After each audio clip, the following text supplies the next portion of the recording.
Bonjour à tous, aujourd'hui nous sommes au garage Cannes Technique Diesel et nous allons discuter avec le patron du garage qui s'appelle Thierry Camantran et qui a essayé donc un kit Power Fluid sur un de ses véhicules. Est-ce que vous recommanderiez donc Power Fluid? Oui, bien sûr. Sans souci, ouais. Ouais, très bien. J'ai commencé déjà. C'est bien. Si vous deviez donc résumer en fait en quelques mots pour nos auditeurs votre expérience. Expérience concluante dans le fait où la consommation est réduite et c'est sûr, puisqu'il y a l'ordinateur de bord qui le précise. L'agrément de conduite est indéniable et voilà, c'est efficace.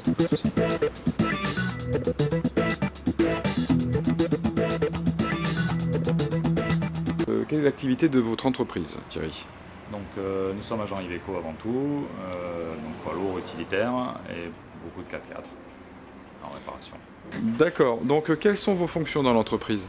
Donc je suis le gérant associé avec papa et je m'occupe principalement des commandes de pièces et de gestion d'atelier. Très bien. Quel véhicule avez-vous équipé de Power Fluid? Donc mon véhicule perso pour l'instant, un ML 320 CDI. Donc Mercedes, voilà, Mercedes. avec quelle motorisation? Un V6 224 chevaux. D'accord.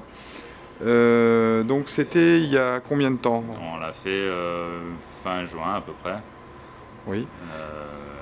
Avec une consommation au départ de 11 litres 5.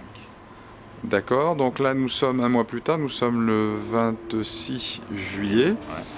Ouais. Et donc la consommation... Et là on est à 9 litres 7 de consommation moyenne. Hein, entre villes et là on a eu un gros déplacement autoroute. Voilà. Donc le déplacement est inclus dans les 9 litres 7? Oui. Ouais. D'accord, donc est-ce qu'on peut vraiment comparer les 11 litres 6 et les 9 litres 7? Oui, parce qu'on avait fait des déplacements aussi avant le mois de juin, dans la même idée, donc oui, tout à fait. D'accord. Comment est-ce que vous avez mesuré ce gain? Avec l'ordinateur de bord? L'ordinateur de bord, tout simplement, ouais. Très bien, d'accord. Donc le gain, nous l'avons calculé tout à l'heure, ça représente 15%. Hein? Ouais. Ok. Au bout de combien de temps est-ce que vous avez constaté des changements et quels ont été ces changements? Alors les changements immédiats, c'est l'agrément de conduite, ça a été vraiment direct. Moteur plus fluide, plus direct. Pour un diesel, il n'y avait plus de trous, presque comme un moteur essence en fait, j'ai trouvé les accélérations. Et la consommation, voilà, là maintenant, un mois après, elle commence à être vraiment significative. D'accord. Elle avait combien de kilomètres à l'installation, votre voiture? 69 000 quasiment. D'accord. Il y en a 72 maintenant. Et donc la consommation, vous l'avez vu baisser plus vers la fin du mois ou... Oui, plus... D'accord. Les 9 litres 7 dont vous parlez, c'est sur des choses récentes ou sur l'ensemble du mois? Non, sur l'ensemble du mois en fait. D'accord. Mais depuis, elle descend pas plus quoi. Ça vous paraît stabilisé?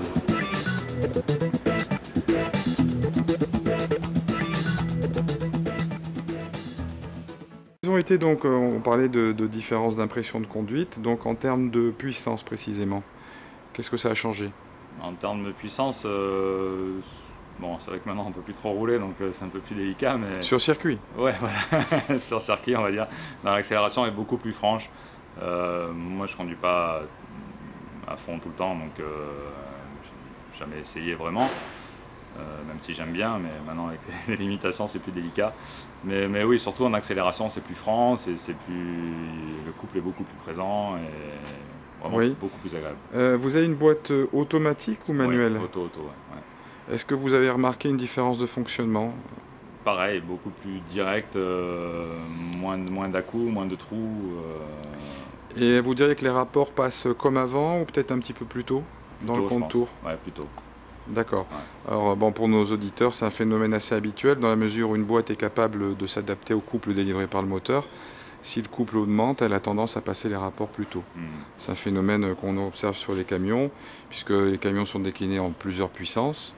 Et donc on peut avoir un 480 chevaux et un 430 chevaux qui ont la même boîte. Ouais. Et donc dans les deux cas, en fait, ça va passer plus tôt. D'accord. Parce qu'il détecte le couple. Mais sur un 440, la boîte passerait elle plus tard de toute façon que le 480 déjà. Une question concernant la stabilité. Est-ce que dans les côtes, vous avez remarqué que le véhicule, que ce soit en pression de pédale, c'était différent ou en... Il réagit plus tôt, il réagit mieux. Après, je n'ai pas fait attention non plus, franchement, mais dans tous les cas, comme je disais tout à l'heure, il réagit beaucoup mieux, ça c'est certain. D'accord. Est-ce que vous avez noté des inconvénients à l'emploi de ce système? Pour l'instant, non. Pour l'instant, non. Franchement, il n'y a pas d'inconvénient particulier. Non. Très bien. Ben, merci pour vos informations. À bientôt. À bientôt.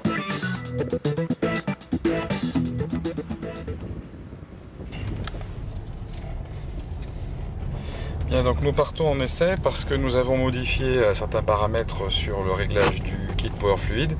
Alors, on précise bien sûr qu'on n'a pas touché au moteur, on ne touche jamais au moteur, ni à ses réglages. Quand on parle de réglages, c'est les réglages simplement du kit. Donc tout à l'heure, on est parti donc sur une base sur laquelle on a fait l'interview avec Thierry. Et on essaye d'améliorer cette base et on ressent des différences à la conduite, il nous en parlera. Et donc là, on va essayer une autre combinaison, un autre réglage et voir si on a gagné ou pas. Mais il est plus silencieux encore. J'ai l'impression aussi, ouais. Ouais. Bon, je...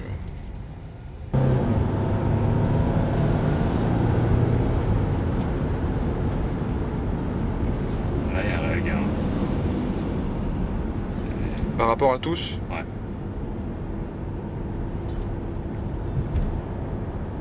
Le premier, il était, depuis le départ, il était très linéaire au départ. Mais là, on sent qu'il accélère plus.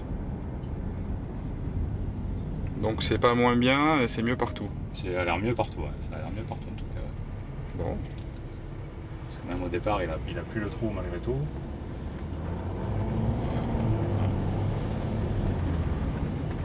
Le premier kit au départ, on sentait pas la-coup, il partait zouz, vraiment linéaire depuis le début. Là, il est un peu plus violent entre guillemets quoi. Mais au final, c'est plus agréable.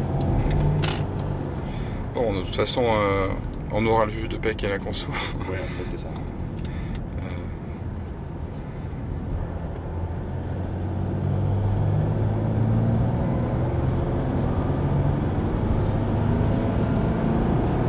On a l'impression que ça s'arrête plus, hein.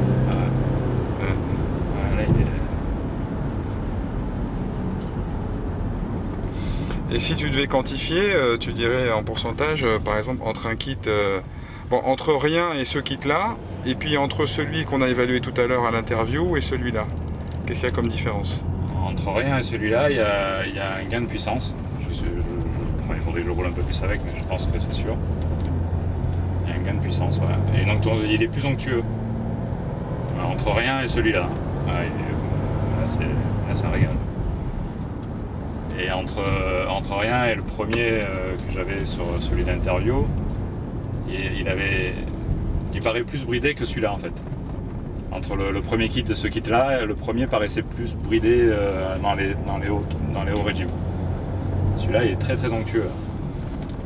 C'est-à-dire qu'il part du bas et il monte franchement facilement.